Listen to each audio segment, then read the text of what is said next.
வணக்கம் மகளே. சேலம் மாவட்டத்தில் புதிதாக ஒரு 27 வயது இளம் பெண் ஆட்சியர் பதவியேற்கிறார். அந்த நேரம் பார்த்து மாவட்டத்தில் ஒரு குறிப்பிட்ட இடத்தில் ஜாதி கலவரம் வெடிக்கக்கூடிய அபாயம். மாநில அரசு அவரை உடனடியாக கள ஆய்வு செய்து அறிக்கை சமர்ப்பிக்க சொன்னதோடு காவல்துறையையும் தயார் நிலையில் வைக்கும்படி பணித்தது. மறுநாள் அதிகாலை ரயிலில் கள ஆய்விற்காக புதிய ஆட்சியர் வருவதாக தகவல்.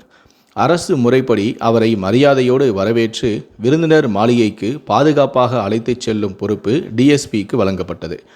அவரும் அதிகாலையிலேயே ரயில் நிலையத்திற்கு வந்து காத்திருக்கிறார்.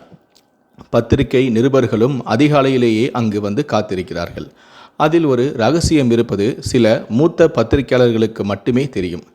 என்ன நடக்கப் போகிறது, எப்படி நடக்கப் போகிறது என்பதை பார்ப்பதற்காகவே அவர்கள் ஆவலோடு காத்திருக்கிறார்கள். அதாவது புதிதாக வரும் இளம் பெண் ஆட்சியர் டிஎஸ்பியின் சொந்த மகள் என்பதுதான் அந்த ரகசியம்.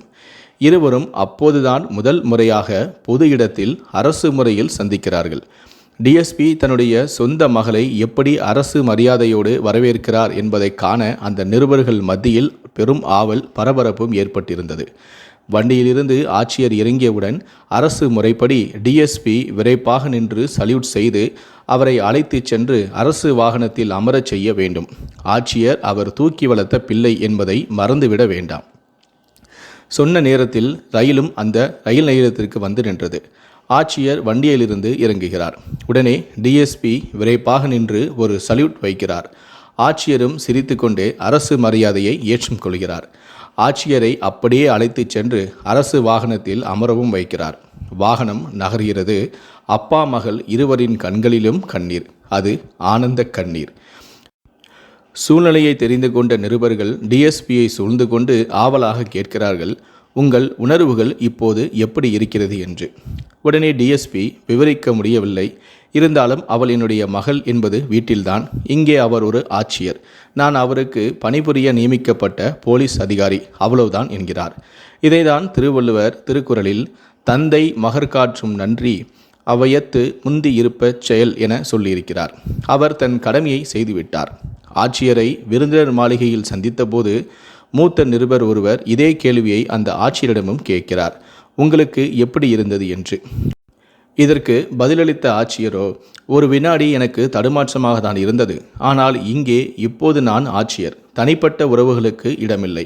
கடமைதான் முக்கியம் என்று என்னுடைய மனதை தேற்றிக்கொண்டேன். அதுவும் அப்பா எனக்கு சொல்லிக் கொடுத்த பாடம்தான் என்று கூறுகிறார். இதைதான் திருவள்ளுவர் திருக்குறளில் மகன் தந்தைக்கு காற்றும் உதவி இவன் தந்தை என்னோற்றான் கொல் எனும் சொல் என சொல்லியிருக்கிறார். ஆட்சியர் தன்னுடைய கடமையை நிறைவேற்றிவிட்டார். இந்த நிகழ்ச்சியை தொலைக்காட்சியில் பார்த்த காவல்துறை அதிகாரியின் மனைவியும் ஆட்சியரின் தாயுமான அந்த அம்மாவுக்கு எப்படி இருந்தது என நிருபர்களில் மிக மூத்த நிருபர் ஒருவர் இதே கேள்வியை அந்த தாயை பார்த்து கேட்கிறார். அப்போது அவர் என்ன சொல்கிறார் என்றால், உங்கள் உணர்வுக்கு எப்படி இருந்தது என கேட்கிறார். அவர் என்ன சொல்வதென்றே தெரியவில்லை. ஒரு பக்கம் கணவர், இன்னொரு பக்கம் மகள். நாங்கள் தூக்கி வளர்த்த பிள்ளை. இன்று என் கணவரே நின்று வரவேற்கும் அளவுக்கு பெரிய பதவியில் சந்தோஷமாக தான் இருந்தது என்றார். தன் கண்ணீரை துடைத்து கொண்டே, அதுவும் ஆனந்த கண்ணீரை. இதைதான் திருவள்ளுவர் திருக்குறளில் ஈன்ற பொழுதின் பெரிதுவக்கும் தன் மகளை சான்றோர் என கேட்ட தாய் என்று சொல்லியிருக்கிறார் அல்லவா. இந்த 3 குறள்களுமே அங்கே சங்கமமாகி முக்கடலாக பரிணமித்தது. இந்த வீடியோவை பற்றியும் இந்த சம்பவத்தை பற்றியும் உங்களுடைய கருத்துக்களை கீழே இருக்கக்கூடிய கமெண்ட் செக்ஷனில் மறக்காமல் சொல்லுங்கள். முடிந்த அளவுக்கு இந்த வீடியோவை மற்றவங்களுக்கும் ஷேர் பண்ணுங்கள். மேலும் இது போன்ற பல வீடியோக்களை பார்க்கணும் அப்படின்னு வச்சிங்கன்னா மறக்காமல் சேனலை சப்ஸ்கிரைப் பண்ணுங்கள். கூடவே அந்த பெல் சிம்லையும் மறக்காமல் கிளிக் பண்ணுங்கள்.